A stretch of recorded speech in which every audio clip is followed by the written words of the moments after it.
তাহলে সব জায়গায় তো চাপে মানুষ থাকে। মিনহাজুল ইসলাম লিখেছে, মালি পদ ভালো না পরিচ্ছন্নতা কর্মী ভালো? মালি পদ 1000 গুণ ভালো হয়। পরিচ্ছন্ন কর্মীতে যে কাজ, ওই কাজ লিখিত, মানে যে যারা লেখাপড়া যারা করছে, যে সমস্ত লেখাপড়া জানা ছেলে পেলে আসলে ওই ধরনের কাজ আপনাদেরকে শোভা পায় না। পরিচ্ছন্নতা কর্মীর যে কাজ, সেই কাজ যদি আপনি দেখেন জায়গায় বমি করে দেবেন। হ্যাঁ, তো যদি আপনি মালি পদে আবেদন করতে চান, মালি পদে আবেদন করতে পারেন। আমার রেকমেন্ড অনুযায়ী আপনি মালিতে চাকরি করতে পারেন। মালিতে চাকরি করলে অন্তত সপ্তাহে একদিন ছুটি পাবেন। 8 ঘন্টা ডিউটি করবেন, কোনো নাইট ডিউটি করা লাগবে না, কোনো ইভিনিং ডিউটি করা লাগবে না।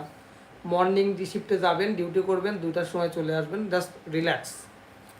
হ্যাঁ, তাছাড়া যদি আপনি পরিচ্ছন্ন কর্মীতে চাকরি করেন, এখানে আপনার নাইট ডিউটি করা লাগতে পারে।